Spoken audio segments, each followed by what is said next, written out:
Are your children in the right car seat for their age and size? Is the seat supposed to be forward-facing or rear-facing? Did they move to a booster seat too soon? It may be too late to check when you're on the road.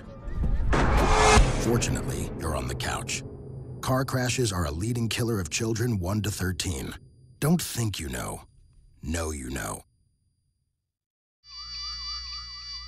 There is nothing wrong with your television. We are controlling transmission. You are about to experience the awe and mystery which reaches from the inner mind to Brunswick Area Television. Can you help me with this? My new dad teaches me all kinds of stuff.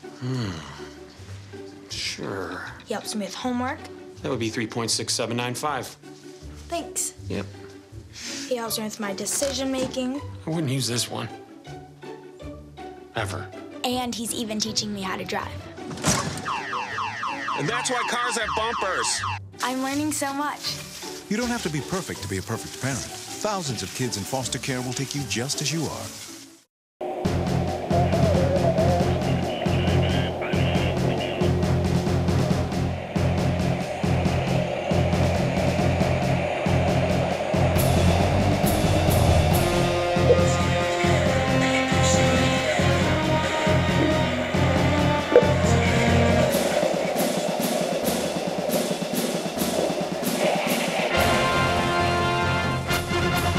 Welcome to this month's Salute to Service, and today we are at the Ohio Western Reserve National Cemetery, and with me I have Mark Polen, the director of the Ohio Western Reserve National Cemetery, more importantly, Air Force veteran. Mark, how you doing? I'm doing good. How are you? Welcome to the show. Thank you.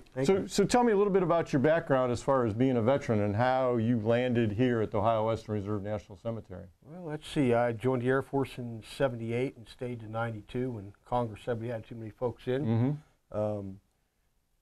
Spent some time in Europe working for Air Force DOD as an IT person. What did you do? Oh, you were an IT in the Air Force? Yeah, okay. yeah. I managed 2 libraries over there for the Air Force library system.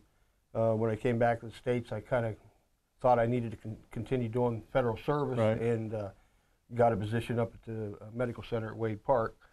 I was up there about 6 months and saw a posting for a job here. Didn't really have any kind of an idea of what you do in a national cemetery, except, you know, computer skills, that type of thing. Was fortunate enough to get selected for the position, and spent about 6 years here, cemetery representative, budget analyst, basically. And then I got selected for the director intern program and left and spent about 5 years traveling around the country, and was very fortunate and blessed to be selected to come back as the director. Are you a native of the area, or where are you from? No, I'm originally from southwestern Pennsylvania. Okay. Big Steelers fan. Yeah. My wife is from Worcester. Her family's from Worcester, so that's So you got ties to the area. Yeah, and the reason we came back here is because she's got ties to the area, and she wanted to buy her grandmother's house. She's retired Air Force, so she calls the shots. So, you know, the VA is a huge system, and the Veterans Administration, the Cemetery Administration is just a small piece of it, but it's probably one of the most special pieces. Sure, sure. Tell me a little bit about, you know, the Cemetery Administration portion of the VA and what the mission is. Well, a good example to start with is National Cemetery Administration is comprised of approximately 1,900 folks total, whereas Wade Park VA Medical Center probably has at least 3,500 folks. It's a small piece. It's a very small piece. We're really like a small family. I mean, we're fortunate enough to have networks built in our system to be able to talk to other directors and figure things out. I think the thing that probably impressed me the most when I got here and learned the ropes was the care, first of all, of the folks that were here at the time, and even now too, but the lack of paperwork and steps, and what we do is very much systematic, and anytime you have an opportunity to help a family out, especially the worst time of their lives, time of grieving, yes. It's a beautiful thing, and you go home every day feeling very proud of what you accomplished. And I know I've heard you say many times that, you know, I mean, in other parts of the VA, if there's an error or mistake, you can go back and correct that. You guys don't get that chance. You guys got one one shot at we this. get one shot, absolutely. And I think you do it very well from everything I've ever seen and understand. And I mean, here in southern Medina County, the Ohio Western Reserve is kind of like our Arlington. I mean, yes. it is a beautiful place. How many folks you got working here that maintain the grounds and take care of everything? Right now total staff is 17. So not a whole lot of people. No, I mean, to take care of how many no. acres you got? We got 65 prepared acres. We have 273 total acres. We'll have an expansion project in the next 3 years to add an additional 35 acres of burial space, another communal shelter, another columbarium, and also a memorial wall. So instead of doing upright memorial headstones, it's a smaller It's just footprint. a wall, right? Yeah. Right. So how many burials? We have over 35,000. 35,000 veterans. Men, women, and children buried here. And how many do you do a day? It varies, approximately probably 12 to 15 a day. 12 to 15. Yeah. So busy. I mean, you're doing, I mean, there's only 8 hours in a day, yes. so you're doing funerals one after another. Yeah, the schedule is every 30 minutes, and that's on the honors side of the house. So we have 10 slots available per day, and then we have 5 additional slots that we'll do at the other shelter to take care of a spouse right. or a dependent child or something like that. It becomes quite busy, but these folks are so good at it, it doesn't really seem like it most right. days. And I know, I've talked to your staff over the years that we've been coming here and when you were here before, mm-hmm. and every one of them cares about what they do here. I mean, they really see it as a mission of taking care of our veterans and their final resting place and the families that come here, whether it's during the funeral or after the funeral, and always are there to greet people, talk to people, and help them in any way, shape, or fashion. So I know it's raining a little bit out there today, but how about, can you show me around the cemetery a little bit? Hey, you know what? It's raining. My guys are outside in the rain. Let's go on outside. Let's go on outside. We're going to go out and see the cemetery. Here we are at the front entrance in the entrance building. So what can people expect when they come into here? I mean, why would I stop here? Yeah, the Public Information Center is the main focal point mm-hmm. For staging of burials at the cemetery. It's manned by volunteers Monday through Friday during burial operations, typically from around 9 o'clock to about 3.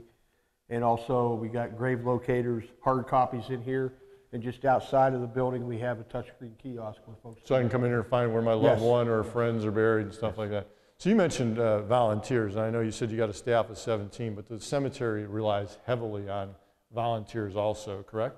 They are the biggest piece of the puzzle, as I mm-hmm. call it. Without the volunteers that we have, we could not, no way, shape, or form, do what we do every day.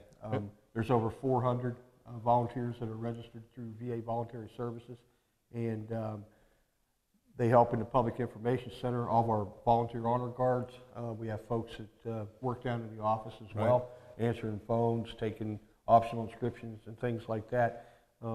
Takes a lot of pressure off of the staff, and they're worth their weight in gold, absolutely. And that runs through there's an advisory committee for the cemetery yes. and everything like that. So I do got to say that I know that the guys that do and the gals that do the honors down there, I've had a lot of people ask me, several times, are those active duty soldiers? And I know that each funeral has 2 active duty soldiers that show up to fold the flag, but the guys shooting the rifles are sometimes in their 80s and 90s that are out here in the heat, the cold, yes. whatever the weather is, they are out here doing it. And yes, it's amazing to watch those ladies and gentlemen, considering the extremes with the weather we have out here. Yeah. They don't complain any more than I do, okay? But they're here, they're consistent, and they all give of their time, and they give of their time because they want to, not because somebody's asking them all the time. And we're kind of unique. There's not a lot of national cemeteries that have rifle volleys with their services, because DOD requires 2 DOD personnel, 1 from the parent service. Right. So that's a blessing as well.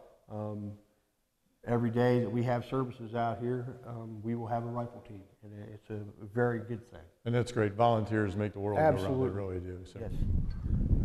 All right, so here we are at some graves. You want to tell me about these graves, Mark? Sure.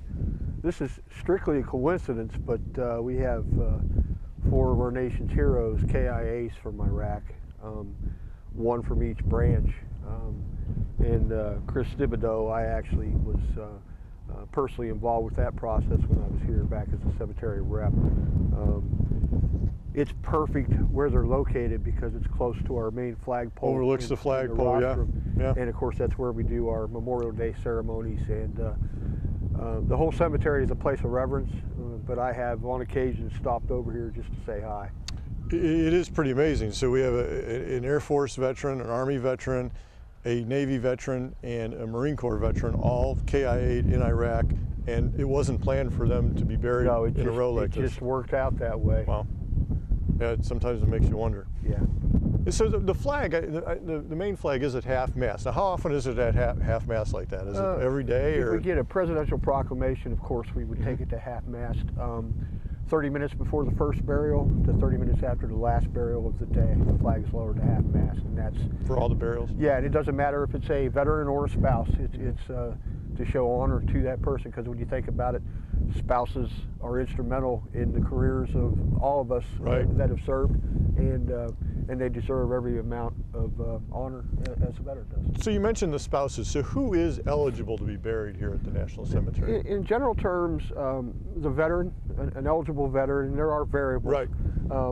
Their spouse, minor children, and also what would be considered an adult disabled child who was deemed incapable of self-support prior to their 21st birthday, actually, and if they were attending full-time school at a university up to the age of 23. Okay, well, so quite a few people can be buried. Yes. And I know I get asked this all the time, can my spouse be buried if the spouse passes away before the veteran? And the answer to that is yes, the answer of course. Is yes. Yeah, they put the spouse in the ground, and then at some point when the veteran passes away, they'll bury the veteran. One of those questions you get asked quite often. Great benefit for our veterans to be able to come to a national cemetery. Of course, the perpetual care, it's a beautiful place to be.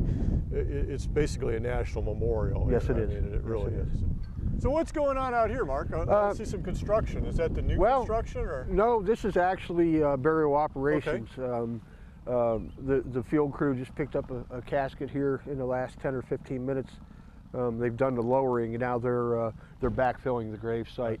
And there's actually a process to that. It's not just taking all the soil and placing it back into the grave. There's what they call lifts. They'll do a certain amount of soil, they'll tamp it, and then do it again and again until they get it up to grade, and then they'll at the end of the day, if someone would come out and look at a grave site, short of not having sod on it yet, it'll be well groomed. And there's a process to make sure that the proper burial is in the proper spot and all that I know you guys. Yeah, we have a very, I won't say sophisticated, but a very effective chain of custody. Right. And it all starts with our cemetery rep. When they pick up a service up at the Public Information Center, they'll verify the person with the funeral home. Right. And then they'll proceed to the shelter once the service is done, and when they call for the pickup, when the field team shows up, they will verbally communicate back and forth the grave site and the person's name.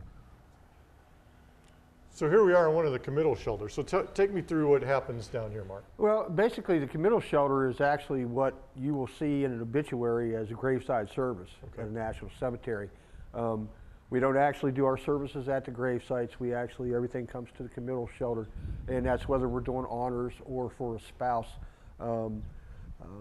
The casket or urn will be placed up here in front of the 5 branch seals, and then we'll have the clergy and then the military honors if that's part of that process. From that point, we ask the family, with the help of the funeral homes, to depart the area, and then the pickup team will come and pick up the casket or urn, do the verification that we talked about earlier, and then proceed to lower the casket or place the urn. So the whole process takes about 30 minutes from the schedule's set up where it's a 30-minute window. I don't get all wrapped up in sticking exactly to the 30 minutes because, you know, we are again in Northeast Ohio, and you never know. But we try to stick to that as close as possible, because if there's a service ongoing that's running over, we've got a family sitting up at the Public Information Centers that arrived on time. And you got one coming behind that too. Yes, and that's all day long. Well, so. in 30 minutes, I mean, I've been to funerals down here. They are very solemn. You know, they pay the respects by folding the flag. They say a prayer. Everybody gets to say a few words, and pretty much, you know, it's time to go. I mean, it is. But and the branches of service is great up there. I think this is nice, other than the weather. But again, we are in Northeast Ohio. 2 committal shelters here at Ohio West Reserve? Yes.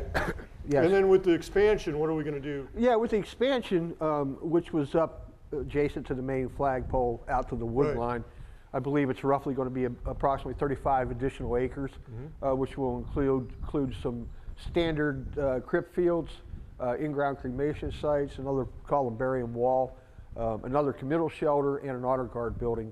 And probably once that process is done, probably 3.5 years, we'll primarily do our military honor services out there because it's in close proximity to the honor guard building. So right now with 13 funerals a day, and obviously you're going to increase capacity, about what's the area you encompass that you see the funerals come from in Northeast Ohio? I mean, do we get Pennsylvania, Indiana, or where? It kind of varies. I mean, we predominantly track a 75-mile radius as a cemetery. But that's not all inclusive because we get services from Indiana, Illinois, even California at times. But predominantly, it's probably 5 or 6 surrounding counties of Medina County. Of Northeastern? Yes, yeah. All right. Here we are at the columbarium. It's getting a little chilly out here today. Yeah, it is, just a little bit. Northern Ohio weather, you gotta love it.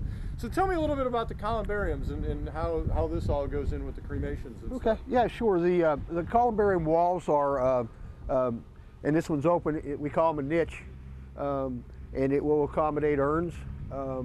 So a husband and wife can be buried in here, depending on the size of the urn, even a dependent child, if that was the case.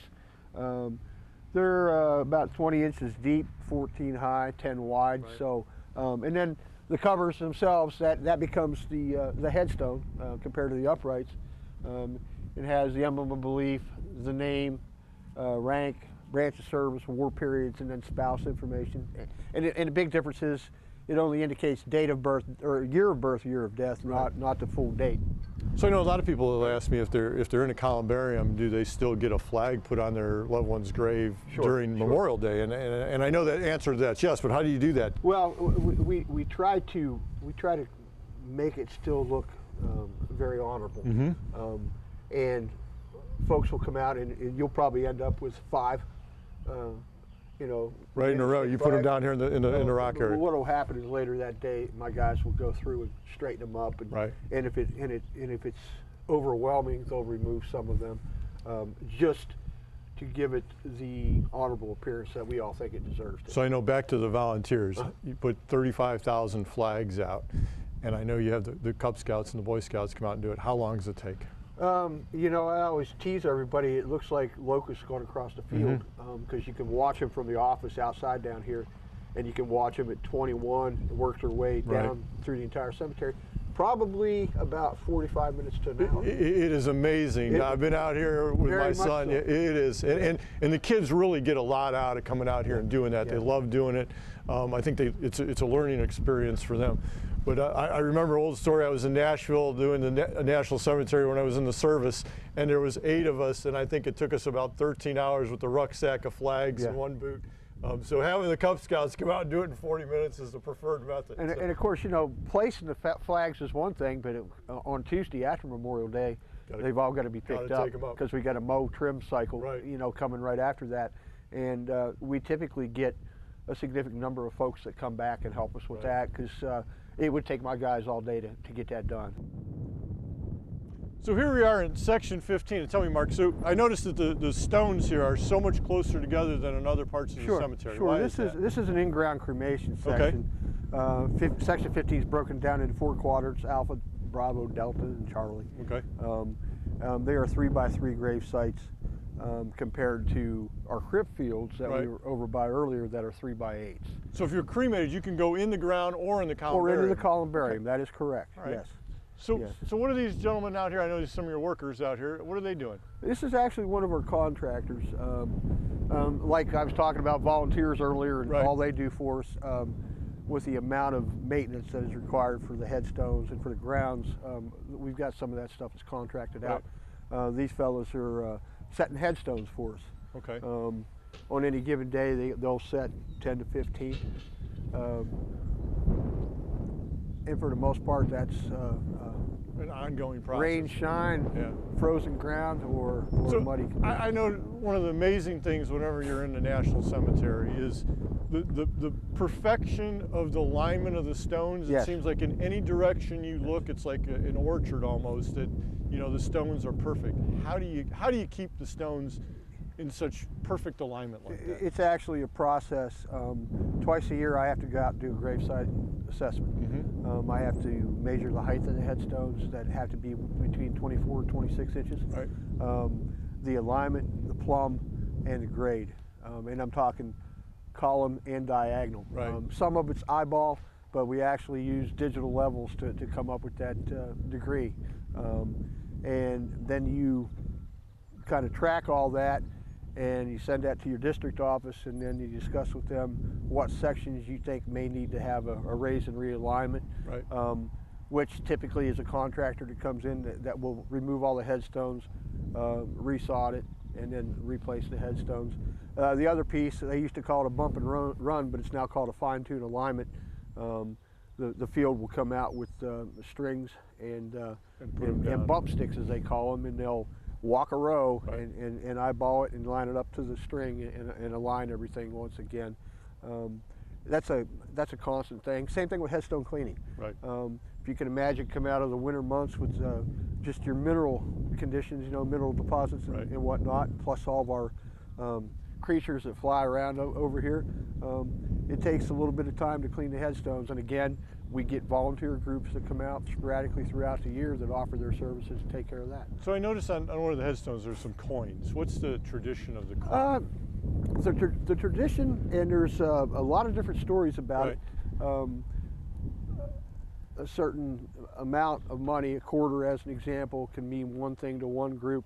A penny can mean another thing. Basically what it is, and you'll see pebbles on top of the stones as well, that means that somebody's come to visit that more than likely knew that person personally. Yeah, I heard like one amount of change means we served together, one is we're a family member, Yes, one is I'm yeah. paying respect. And there's so many things like different that. stories out Right. there, but honestly, that's one of those things that, while I know it's tradition, it's actually problematic in the National Cemetery because the coins will eventually run off into the stone, and they do fall off as well. And so that's why we have to do the. Well, then you're mowing and the There coins you go. flying around. Yes. There's a hazard Yes. there. I mean, even on a damp, dreary day in late April, the place still looks beautiful. I mean, it always looks immaculate and perfection down here. The grass is always green, even when the snow's just gone, and you guys do a miraculous job of doing that down here. I got to say that I know you from your time in the service in the Air Force to now here at the National Cemetery. I ask everybody this that comes on the show, but would you do anything different, as far as your service or your time with the National Cemetery Administration? I wish that I would have found this job, which I don't really consider a job, even before I went in the Air Force. I have never experienced anything like this, and I'm talking from what we do every day, the people that I get to work with, the team that I lead, but honestly, they truly lead me most of the time. I'm truly blessed. I couldn't think of anything else now that I've been doing this for 10 plus years that I would even consider wanting to do. Well, your team does a great job out here at the National Cemetery. I want to thank you for inviting us out here to walk us around the grounds a little bit and sharing a little bit of your service. And thanks for your service. Appreciate that. And, thank you very much. We'll see you next month on Salute to Service. Thank you.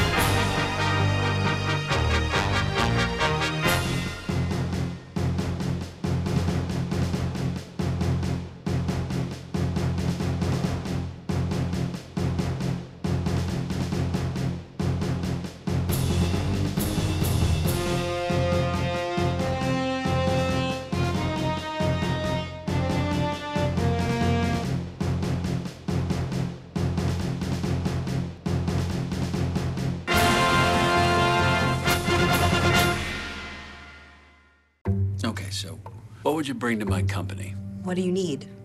I need problem-solving skills. I got through high school without a car, a phone, or a computer. No college degree, though. Not yet, but life's taught me a lot, and I'm ready for more. Well, you're not the typical kind of candidate that I hire. But you are exactly what I'm looking for. Your company could be missing out on the candidates it needs most. Learn how to find a great pool of untapped talent at gradsoflife.org.